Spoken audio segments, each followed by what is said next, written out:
So, if you hadn't been living under a rock, you'd probably know that just about everybody is talking about the shooting that happened with former President Trump while he was at speaking, making a speech. And everybody's talking about it. And it's the subject of everything. It's related to everything under the sun, whether it comes to talk show hosts, preachers preaching sermons, you name it, everybody's talking about it. And because everyone's talking about it, uh, it made me think of a statement made by somebody in the UN that I read years ago. And unfortunately, I couldn't find the direct quote before doing this video. But the gist of it is the UN stated that we determine what people think and talk about, and ultimately what their views are through the media. We determine what everybody spends their time dwelling on through the media and various other techniques that they use. They make the bold and seemingly exaggerated and overdramatic statement that they control what people think about. But maybe it's not as much of an overstatement as you think. It might not be so much of an exaggeration, because despite the fact that people say you can't trust the news, shouldn't believe what you hear on the internet, et cetera, when it comes right down to it, people talk about what they see in the news.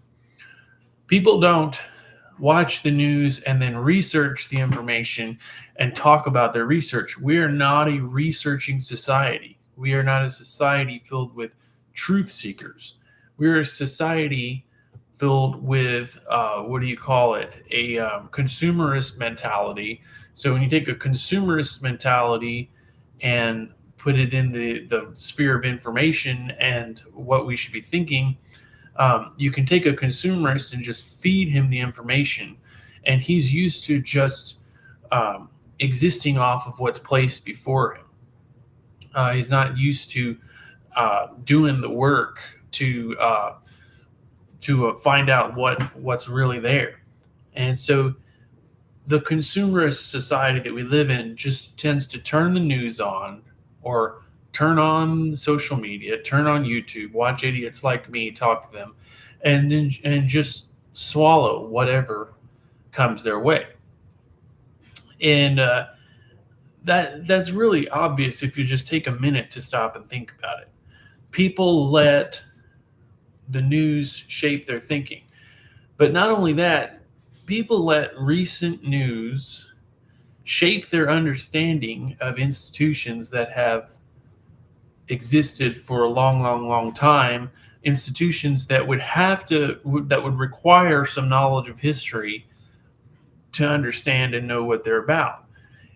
Perfect example of that would be the Catholic Church. So I started out talking about the Trump shooting just to point out that people talk about things that are in the news. I really don't, this video isn't about the Trump shooting. But when you get to something like the Catholic Church, that's another example of how people let the media and what's been said lately determine what they think. Because if you were to say something today to the average person about the Catholic Church and say you coupled the word corruption with the Catholic Church, the first thing that would pop into people's minds, most likely, is sexual assault. Because in the last 15 years, what's been the hot topic concerning the Catholic Church? Exactly that. And in the vast scheme of history, that is not the most important topic when it comes to understanding what that institution is about, or what that institution has done, or what they've been involved in, and how they've impacted history. But again, since we are a society that is not a researching society, not even a society that seeks to listen and learn, then we're a society that really doesn't understand history, even in its most general sense.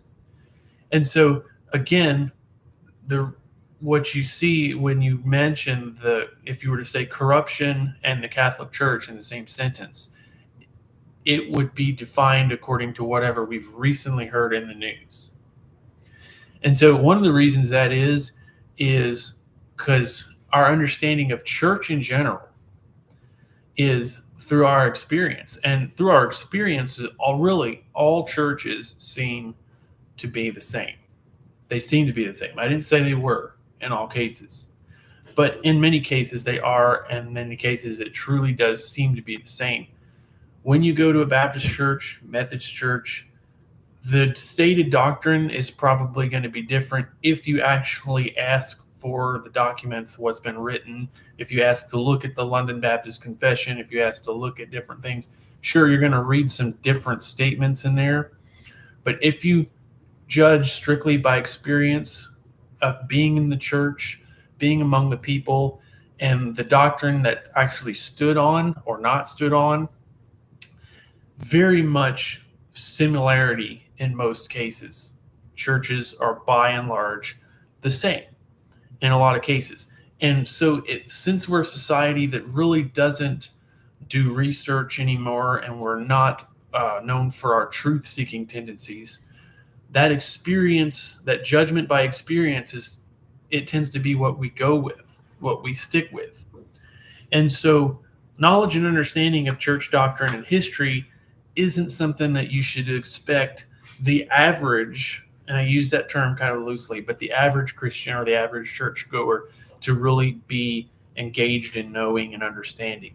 In fact, knowledge of history and church doctrine is pretty much non-existent.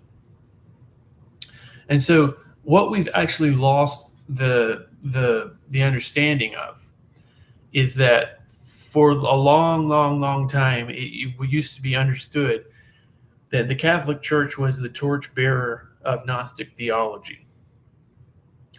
And now in many ways, all denominations resemble the Catholic Church, but in a specific way that I'm going to get to in a moment.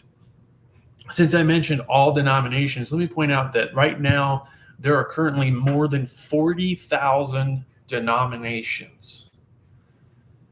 How in the world do you end up with 40,000 denominations? Well, one short answer to how you get 40,000 denominations is you get a society of people together that are not really truth seekers, but they're really comfort seekers. And you get them and you persuade them that if they aren't comfortable in one church, then they can go to another. They can either start their own church, that create their own doctrine that they're comfortable with, or they can just go find one that's already been started that fits their fancy. And so you get a society of people that thinks that way, and you end up with 40,000 plus different options to suit your fancy. And instead of what the Apostle Paul said when he said, let us all mind the same thing. Now, he didn't mean let us all conform to the same denomination. Of course, that's not what he meant. He said he meant let's conform ourselves to the same source, which would be the Bible.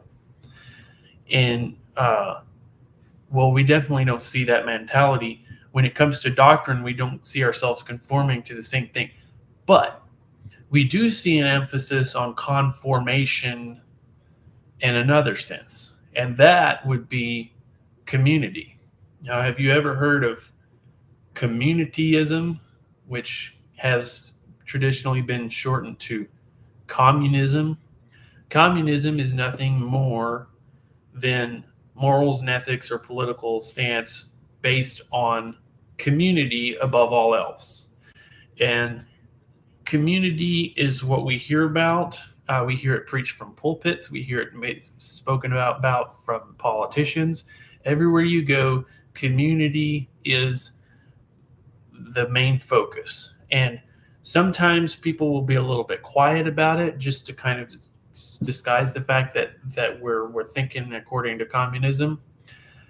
But if you never hear anybody telling you that you can stand alone for the truth, That alone is a red flag, because throughout the Bible, standing alone for the truth is where it's at. Standing alone for the truth. You don't hear people emphasize that nearly enough. Well, I want to cite a couple of quotes from a book written in 1996 by a man named F. Tupper Saucy. He describes in the 4th chapter of his book a little bit about what it was like in the Dark Ages with the Catholic Church suppressing information. They were able to suppress information for a while. And I want to point out a similarity between now and the Dark Ages without being over dramatic and saying the exact same things are all happening. I want to tell you that the exact same things are happening with different strategies to accomplish those results. And so in the Dark Ages, the strategy was to suppress the information very aggressively. What information? Namely, the proliferation of Bibles, the printing of Bibles, was suppressed so that the common man couldn't know the scriptures more than the priest. The priests didn't really know the scriptures, which is still true today, and they didn't need the common man knowing that what they were doing wasn't scriptural. But there came a point where the strategy had to change. The proliferation of Bibles was inevitable. The proliferation of knowledge in general was inevitable. And Tupper Saucy writes about the change in strategy. So he writes, just as Leo X's corruption had ignited Luther, Clement VII's shrewdness determined how the church would deal with the proliferation of Bibles. Clement was personally advised by the cagey Niccolo Machiavelli, inventor of modern political science, and Cardinal Thomas Wolsey, Chancellor of England. Machiavelli and Wolsey opined that both printing and Protestantism could be turned to Rome's advantage by employing movable type to produce a literature that would confuse, diminish, and ultimately marginalize the Bible. Cardinal Wolsey, who would later found Christ Church College at Oxford, characterized the project as to put learning against learning. So if you're following, what he's saying is this new technology of movable type at that time was biggest deal around, was going to blow things up in terms of the amount of knowledge that was available to people. And so he said we can turn this to our advantage, not by suppressing the proliferation of Bibles. Let that happen. Let Bibles get out there. In fact, glut the world with Bibles, while at the same time glut the world with so much information that there will be so many different varying viewpoints and opinions that people won't possibly know which way to go. See, you can play a strategy so long where at one point in time you have the Catholic Church dominating. That's what everybody's eyes are on. That's what everybody's trying. If they either want to, their options are to either go along or live their life fighting this superpower of religion. And suddenly you can just overwhelm the senses by glutting the world with so much information, where people now have so many more options than they ever dreamed of, that they don't even know what in the world to do. And the only way to not be confused by such a tactic is if you're really committed to the truth and seeking it. Because we're promised in the Bible that if we lack wisdom, we go to God and ask him and diligently seek wisdom, he'll give it to us. That's the only way you can overcome such a tactic. If movable type at that point in history was such a big deal that they could use movable type to inundate the world with so much information that it would be overwhelming. Fast forward to today, what do you think you see happening with the internet? There's so much information available that you can even go on the internet and see a peon like me talking about this. It's unthinkable a few short years ago that I would even have a platform to get information out to your ears. And everybody has a platform to get information out to your ears. There's so much opinions out there, it's unreal. Even Woolsey, back in the day, probably couldn't have imagined this scale of learning against learning that we see today. And so you don't necessarily have to voice direct opposition to a certain stance or a certain source of information, such as the Bible. You can just offer up a million other options and it works just as good. Okay? So now we have 40,000 different denominations, but what makes it go? What's still in effect? What attribute of the Catholic Church is still at large and playing an important role in today's society? Community. Everyone's going around building relationships upon self-interest, which is exactly what it was about, even going back to the beginning of the Catholic Church and definitely through the Dark Ages as they were oppressing people in big ways. I want to read you another clip from the same book written by Tupper Saucy. It says, the Inquisition treated the slightest departure from the life of the community as proof of direct communion with the Bible or Satan. Either instance was a sin worthy of death. Cases were prosecuted according to a strict routine. First, the inquisitors would enter a town and present their credentials to the civil authorities. In the Pope's name, they would require the governor's cooperation.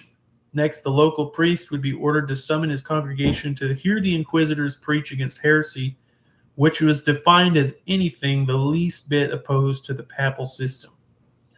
A brief grace period followed the sermon wherein the people were given an opportunity to step forward and accuse themselves of crimes.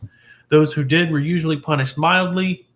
Later, the inquisitors would receive at their lodgings unverified accusations, guaranteeing in the Pope's name the anonymity of informants. Many innocent lives were ruined by false testimony. And so we don't necessarily see the physical manifestation of that at this point in time, but we listen to the community attitude. When you have an attitude that the slightest departure of community is viewed as sin, what you have is a redefinition of sin, where in the Bible, sin is defined as the estrangement of man from God.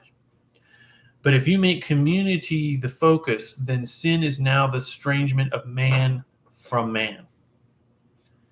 The Bible tells us, cursed is the man that trusts in man. The Bible tells us we ought to obey God rather than man. And yet, when you make community the focus, man is at the center.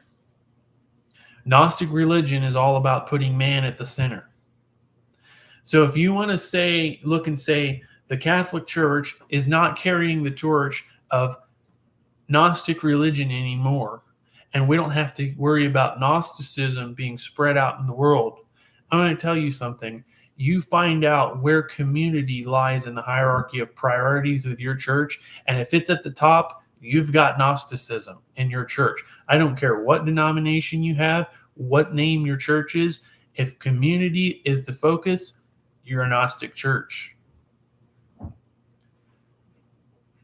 It's the same as the Catholic Church was in the Dark Ages. You got the same stuff going on. You say, well, that's extreme. No, that's the truth. The fight has always been, the goal has always been to exclude and extrude the individual truth seeker. Saucy also writes about that at the end of chapter 3. The Inquisition was most effective against the isolated truth seeker in an ignorant community. As communities became more literate, the Inquisition grew subtler. And so, what I want to point out to you is it's happening, but it's more subtle. But you got to learn to learn what you have to look for. Like I said, now 40,000 denominations resemble the Catholic Church in this respect, that everyone's talking about community. Everyone's saying you have to be in the community. I'm going to tell you something. I've gotten a good look as Matthew and Rachel Bush have gotten to go out and sing and do stuff. We've gotten a good look at what the priorities are, not just in churches that we've spent a good deal amount of time in, but churches that we've got to spend a small amount of time in. And you get a good look at what the priorities are. You get to hear preachers stand up and say, you know what's required of you, and then you listen very closely to hear what they say is biblically required of you. And here's the things. You got to show up to church and be a part of the community. You got to go down to the altar and pray. And you got to serve, however that's defined. But I'm telling you something. At the top of the list is community. And if that doesn't set off a red flag with you, you don't understand it enough, and you need to go back and learn it. Because I'm going to tell you, where community is the focus, you got problems. God's not against relationship, but when community is the objective, you're building relationships upon self-interest. In the Bible, relationship with each other is the byproduct, or our relationship, our brotherhood is the byproduct, because the psalmist said how good and pleasant it is for brethren to dwell together in unity. Well, brethren and unity, that describes a position. In other words, a position in God. And so he, being in him, that creates a relationship. So I'm not condemning relationship, but I am condemning relationship being made the prime objective. 40,000 denominations. You say they're all divided. No, they're not. They're all united on one thing. We have to require every individual to be assimilated into a community. Otherwise, we do not consider him saved. That's what they'll tell you. What God requires of us is to be in the community. And Rachel and I just went to a church just the other day, and we heard the preacher say, you don't come to church, you don't love Jesus. Think about that for a second. And so this is in a way a political machine itself. The community orientation. It is a widespread, it's a way of thinking. It's not God's way of thinking, it's the world's way of thinking. In the Bible, you can stand alone for the truth. In the world, you have to be assimilated into the group. Two different ways of thinking. Very diametrically opposite ways of thinking. It's a way of thinking that everywhere you go. It's dialectical humanism. It places man at the head. And I'm going to tell you, it's something I've been seeing so prevalent that I've gotten to the point now where I realize I'm standing alone on this issue. I'm not going on the internet expecting people to actually agree with what I'm saying, but I'm standing alone on this issue. But I'm standing alone with everything I'm doing with our music, because I will not do a music ministry. And we have the name ministry. We have the word ministry in our name so that people know it's gospel music. I don't put it on there for a platitude or anything like that. But I will not do gospel music with the goal of spreading the truth and suddenly come up against a situation where I need to compromise in order to make friends so that I'll get the next gig. You can come sing. We'll recommend you to other church friends if you'll compromise and you'll be our friends so you can get that concert. No, we're not doing that. And if we never get a huge following because we don't do that, that's okay. You come to realize where after a few times of people not being willing to listen to the truth, you realize that the community that we've created is the priority. And if you don't join that community, then you are standing alone by yourself. And you better love the truth, because if you don't love the truth, standing alone is pretty miserable. But the good news is, if you love the truth, it's pretty good. It's okay to stand alone. In the Bible, all the prophets, Jesus himself, Paul, James, Peter, they all showed us and told us you can stand alone with the truth. And if you think that you have to be assimilated into a group in order to be counted worthy and in order to be saved, you don't understand. You need to go back and read. Don't agree with me because I'm saying it. Go back and look it up.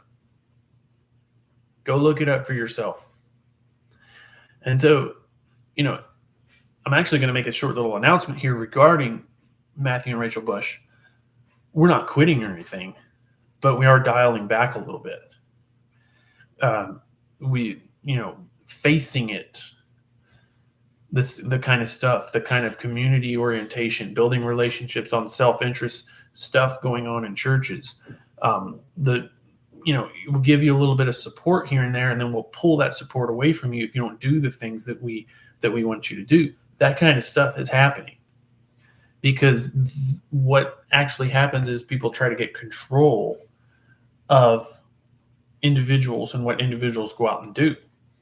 And so we have an individual choice, and you all watching have an individual choice, whether you're going to really commit your works unto God or whether you're going to commit your works unto the community. If you commit your works unto God, your thoughts will be established and you'll be able to cope with what you're going through, even when support is not there and even when you find yourself rather alone. Through various church experiences that we went through in the church that we were going to, and I was leading music, we found ourselves rather alone. People are not willing to break the chain of community command in order to find out what actually happened regarding an individual. They're not really willing to follow the biblical process of, if your brother offends you, go to that brother. And if somebody's coming to me telling me gossip, why is that happening? Something's wrong here, and I need to go to that brother. People won't follow that. They'll believe what they're told because community is the objective. And we'll stand up and say all day long that God is the objective. There's a verse that talks about these people draw nigh unto me with their mouth, but their heart is far from me. And so what I was about to say is we're scaling back a little bit because having gone through some things, it gets hard. And one thing that's getting hard that we can't really shoulder the burden of at this time right now is some of the farther out traveling singing that we've done. And so farther out meaning we've been busy. We've been busy between San Antonio and Waco, and we're eliminating for the moment everything south of Georgetown, which would be Austin and down. Everything's being eliminated for right now and canceled from the schedule because we're condensing our geography. We're condensing our area for now to tone it down, but it also gives us a little bit of time to kind of approach our audience in different ways as we continue to sing locally, but to approach our audience in different ways. And, we want to let y'all know that we kind of want to build up some energy and launch we've been wanting to do different things like record a new project and schedule some bigger concerts for us to do. We still want to do all those things, and we're still looking to do those things. And if you're interested in getting on board with helping us affect those plans, it's the same as it's always been. Holler at us. We're trying to do it. So we're not quitting that effort. But we do find ourselves standing somewhat alone. Um, Definitely not a, quote, loving church family standing at our backs, supporting every move we make. No. Because one of the things that we ran into was um, the very idea that we could function as an individual ministry not connected to the church and do things as we're led of God and do things that we believe in without consulting the community won't support it. And when I decided that I was going to stop leading music at First Cedar Valley Baptist Church, um, that was pretty much the beginning of us just getting our backside kicked out of that place. And it's you'll find out how nice, how really you'll find out how two-faced people are really quickly. Why is that? Why do I say that? Because the community focus, you got to understand. You think you're going to go to a church that makes you comfortable and you're going to be in line with God's word. You need to check what your priorities are, what their priorities are. And if they're talking about community as the focus and they're making statements like, if you don't come to church, you're not saved, you got a different gospel being preached. You got a different Messiah. Remember, Paul said in 2 Corinthians 11, verse 4, I fear lest by any means that somebody will come and preach a different gospel and a different spirit and a different Jesus, and you'll bear with them. Why do we have 40,000 denominations? Because we got at least 40,000 different versions of the Messiah and what the gospel is and the Holy Spirit and all that. And everybody's looking for what makes them comfortable. Everybody's looking for a community where they can build relationship on self-interest. Nobody's looking for this. Nobody's looking to understand this. That's why we're told in this, call God true, every man a liar. Every man's got these self-interest things going on, and we're going to twist what's true to fit what we want to do. And it's not going to work. It's not within man to direct his own steps. But it is right here. If you lack wisdom, humble yourself, ask of God, diligently seek him, he'll bring it to you. But here's what it'll do. It'll isolate you. And it doesn't matter if you're just a little singer trying to get in different churches and sing songs and do a little bit of, help a little bit, spread what truth you can, even if it's just a little bit at a time. You may I'm just, like Ray Stevens said, I am what I am. I play my little songs and sing my little songs, play my little piano. It doesn't matter. If you decide that you're going to ask God, separate yourself and ask God for wisdom and diligently seek him, what's going to affect is you're going to be separated from people that aren't really looking to know the truth. Because how can two men walk together? How can two walk together unless they be agreed? So if you're looking for truth, you have to decide that you want truth more than you want community. And it'll cause dissension between you and the communist churchgoers. But that's okay, because the Messiah said, I came not to send peace, but a sword. I came to divide. That's what he's talking about. And so, guys, I want to emphasize what you're probably not hearing at any church you go to. I want to emphasize that community is not where it's at. Relationship with men is not where it's at. Psalm says, wherewithal shall a man cleanse his way? By taking heed thereto according to thy word. That's where it's at. Right here. This is where it's at. And that's going to make you seem weird, and it's going to make you wonder what the next step even is. But regardless of what the next step for us is, if we the next forward step, because we're taking a couple back, but if I get to record again, that's great. If that's my next step, if I get to schedule a bigger concert with somebody helping me promote it or something, that's great. But whatever that next step is, it's going to be taken in truth. We're not going to lie and go along with lies because they're out there. 40,000 different denominations, they're not all telling the truth. At least 39,999 of them have something wrong. And if you can't sort out 39,999 wrong ideas by all getting together and conglomerating a consensus, the only way you can sort that out is individuals making a choice to get in the Word, ask of God, and diligently seek Him. And that's what's not happening in society today, because society today reflects very much, it resembles very much the Catholic society of the Dark Ages. Those most people who were resisting to resist, not resisting because they actually were pursuing the truth. There were people, I'm sure, that were pursuing the truth. I'm not saying there weren't. But that it's rare, which is why call God true, every man a liar. Every man has the self-interest leading him.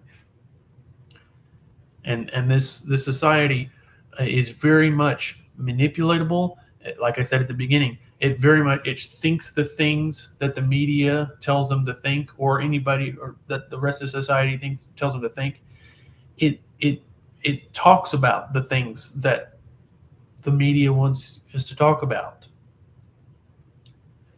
And this is a problem because, and Isaiah tells us, God tells us, my thoughts are not your thoughts, and my ways are not your ways. As the heavens are higher than the earth, so are my ways higher than your ways.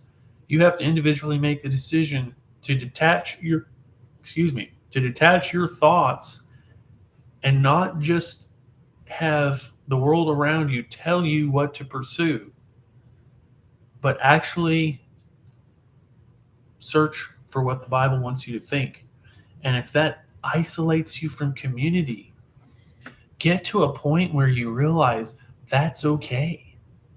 Get to a point where you realize you can stand alone with the truth. And get to a point where you realize you're not here in this world to become a great person and dominate it and be worshipped by the community. You're not here to be praised by men. And so get over it. I love playing the piano. I love singing. But I don't think God's going to honor it if I don't get to a point where I'm okay with wherever He leads me. I have to be okay with wherever He leads me. And that means I have to be okay with maybe not being famous or not being viewed as a great musician by people. That's the challenge when you suddenly find yourself standing alone, is you realize you kind of, let's boil it down to what does God want us to think about here?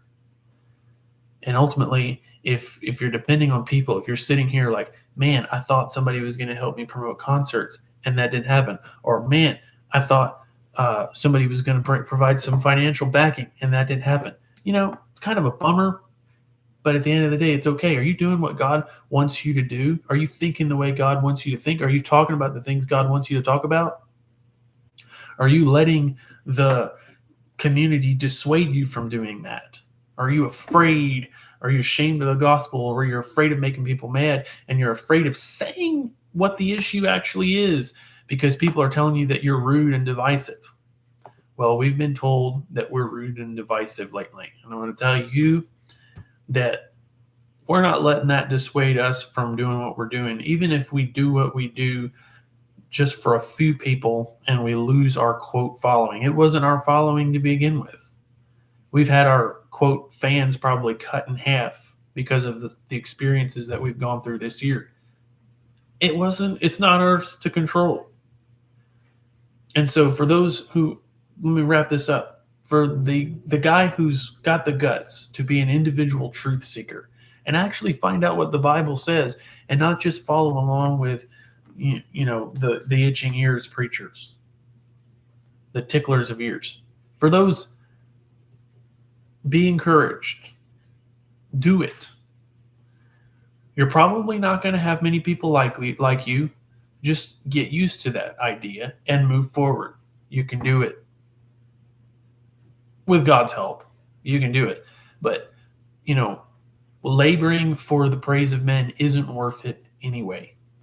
And so the good news about some of the things that have happened towards us is we get this chance, even if it takes us dialing back our schedule a little bit, going with a lighter schedule, we get a chance to evaluate and say, why are we doing this? Are we really doing this for God's praise? Are we really doing this to tell the truth? Or are we really willing to compromise the truth because community is most important to us?